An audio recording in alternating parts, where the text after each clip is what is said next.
শিশুরা তো একটু চঞ্চল হবেই।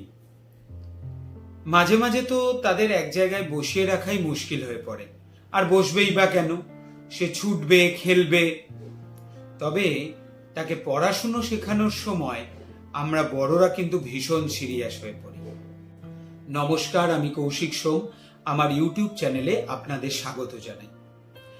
একজন পেশাদার সমাজকর্মী হিসাবে আজকে আলোচনা করব কিভাবে আপনার শিশুর মনোযোগ ধরে রাখবেন। তবে তার আগে আপনি যদি আমাদের এই চ্যানেলে প্রথম হন, তাহলে চ্যানেলটি সাবস্ক্রাইব করে পাশে থাকা বেল আইকনটি প্রেস করে রাখবেন, যাতে আমার ভিডিওগুলো আপনার কাছে সবার আগে পৌঁছে যায়। আসুন জেনে নিই কিভাবে শিশুর মনোযোগ ধরে রাখা যায়। মায়েদের একটি অভিযোগ থাকে যে সন্তান পড়া ছেড়ে অন্য বিষয়ের উপর মন দিচ্ছে।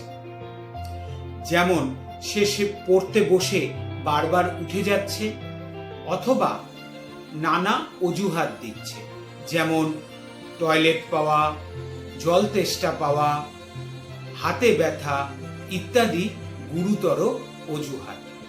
দেখুন, বাচ্চার বয়সের উপর তার মনোযোগ নির্ভর করে। যেমন 4 থেকে 5 বছরের বাচ্চা এবং 8 থেকে 10 বছরের বাচ্চার মনোযোগ একই রকম হবে না। এই মনোযোগটা তাদের বাড়াতে হয় অভ্যাসের মাধ্যমে। প্রথমেই যদি আপনি তাকে 2 ঘন্টা পড়াতে বসান, সে বসবে না। তাই তাকে ধীরে ধীরে সেই সময়টা বাড়াতে হবে। যেমন প্রথম 1 সপ্তাহ তাকে আপনি আধ ঘন্টা সময় ধরে পড়ালেন এবং আস্তে আস্তে আপনি সেই সময়সীমাটা বাড়াবেন। এবং পড়ানোর সময় আপনাকে কয়েকটি পদ্ধতি অবলম্বন করতে হবে এবং কয়েকটি বিষয়ের উপর নজর রাখতে হবে।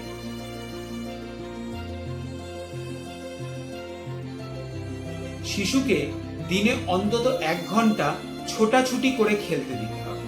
শিশু যত বেশি ছোটাছুটি করবে, তার শরীরে এন্ডরফিন ক্ষরিত হবে। এই এন্ডরফিন পিটুইটারি গ্রন্থিতে উৎপাদিত এবং সংরক্ষিত হয়, যা মস্তিষ্কে স্ট্রেস রিলিজ করে।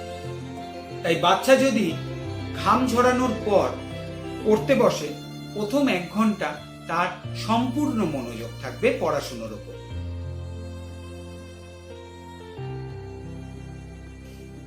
আউটডোর গেমসের পাশাপাশি শিশুদের কিছু ইনডোর গেমসও করাতে হবে।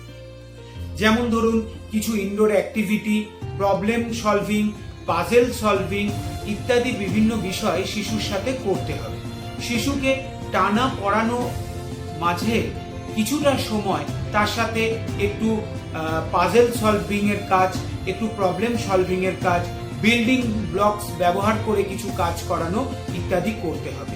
এতে শিশুর একঘেয়েমি বিষয়টা কেটে যাবে এবং তার কিন্তু মনোযোগ ধরে রাখার ক্ষেত্রে এটি অনেক সহযোগী হবে।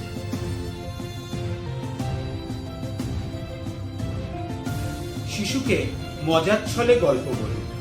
সেক্ষেত্রে আপনি গল্পের চরিত্রগুলিকে অভিনয় করে দেখাতে পারেন, অথবা পাপেট দিয়েও সেই চরিত্রগুলিকে তার কাছে ফুটিয়ে তুলতে পারেন।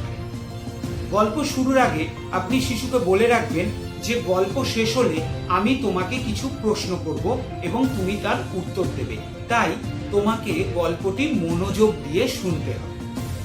গল্পটি শেষ করবেন এবং শেষ করার পরে তাকে কিছু ক্লোজ এন্ডেড প্রশ্ন করবেন, যেটি সে এক কথায় অথবা একটি বাক্যে উত্তর দিতে পারে। খুব বড় প্রশ্ন তাকে করবেন না এবং খেয়াল রাখবেন যে গল্পটি যেন খুব বেশি বড় না হয়। এইভাবে বিভিন্ন প্রশ্নের মাধ্যমে আপনি বুঝতে পারবেন যে শিশু মনোযোগ দিয়ে গল্পটি শুনেছে কিনা এবং তার সঠিক উত্তর দিতে পারছে কিনা। এইভাবে কিন্তু আপনি শিশুর কনসেন্ট্রেশনটা ধরে রাখায় একটা সহযোগী ভূমিকা নিতে পারেন।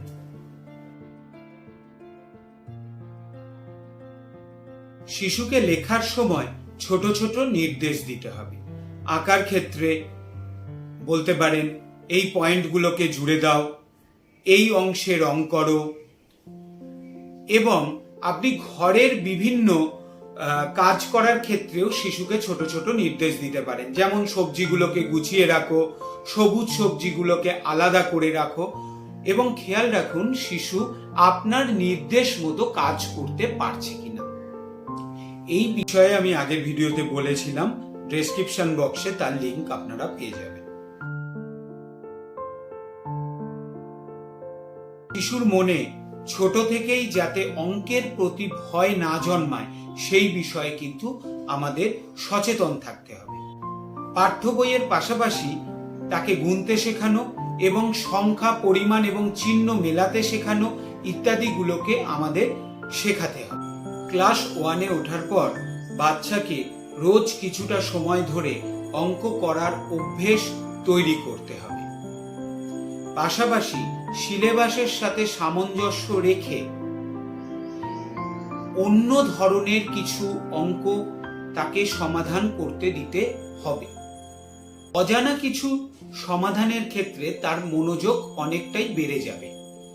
সেক্ষেত্রে পড়তে বসে প্রথম দিকে অঙ্ক করে তারপরে তার প্রিয় বিষয় ভূগোল, ইতিহাস, বাংলা ইত্যাদিগুলো তাকে করতে দিতে পারেন। প্রথমে অপছন্দের বিষয়টি করে নেওয়ার পর প্রিয় বিষয়টি করতে তার মনোসংযোগের ব্যাঘাত ঘটবে না।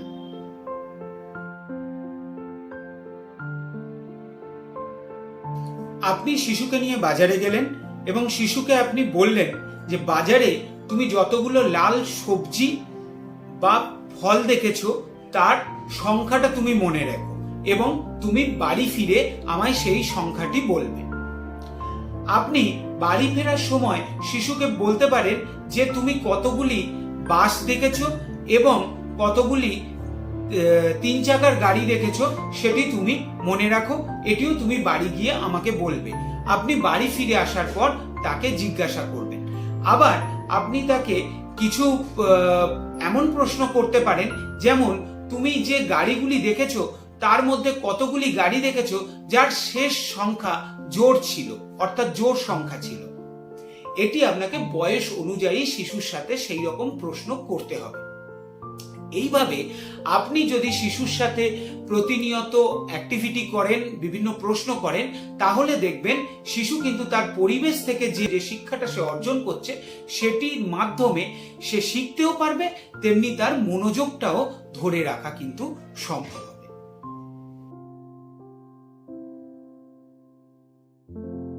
বাচ্চাদের সামনে টেনশন করবেন না বা আতঙ্কে ভুগবেন না। এই ধরনের আপনার অভিব্যক্তি বাচ্চাদের সামনে চেপে রাখুন, এতে বাচ্চার মনে কিন্তু অস্থিরতার জন্ম নেয়।